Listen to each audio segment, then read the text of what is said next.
అందరికీ నమస్తే అండి. అమలాపురం రెసిపీస్లో ఈరోజైతే అద్భుతమైన గోదావరి రొయ్యల ఇగురు, గుడ్లు, జీడిపప్పు కర్రీతో అయితే మీ ముందుకు వచ్చానండి. ఈ కర్రీ అయితే చాలా అద్భుతంగా ఉంటుంది. ఈ మూడింటి కాంబినేషన్లో కర్రీ అయితే అందరికీ నచ్చుతుంది.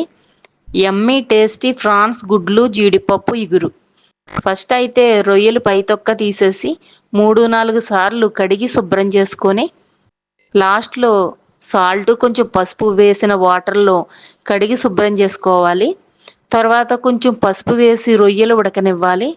రొయ్యలు ఉడికించిన నీళ్లు నేను కర్రీలో వేయడానికి పక్కన పెట్టుకున్నానండి.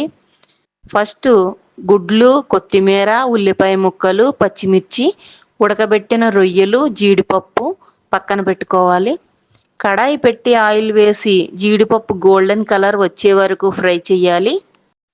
అదే కడాయిలో రొయ్యలు వేసి బాగా రోస్ట్గా కాకుండా గోల్డెన్ బ్రౌన్ కలర్ వచ్చే వరకు ఫ్రై చేసి తర్వాత గుడ్లు వేపాలి. గుడ్లు వేగాక పక్కన పెట్టుకోవాలి.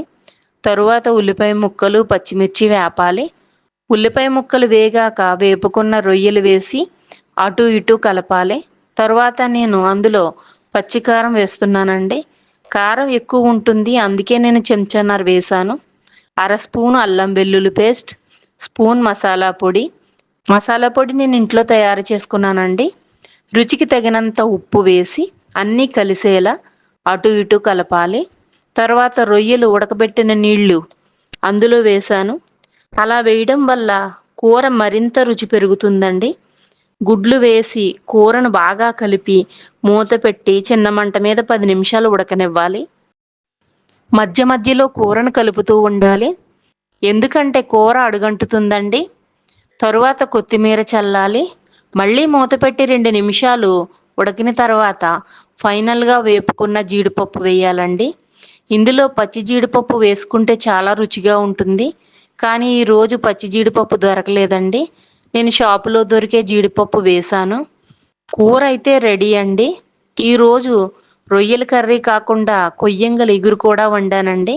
వీడియో తీయడం కుదరలేదు. కొయ్యంగల ఇగురు మాత్రం చాలా అద్భుతంగా ఉంది.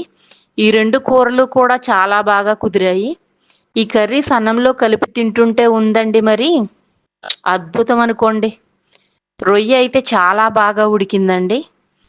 ఈ కూరల్లోకి టమాటో రసం కానీ, మిరియాల రసం కానీ కలిపి తింటే చాలా బాగుంటుందండి.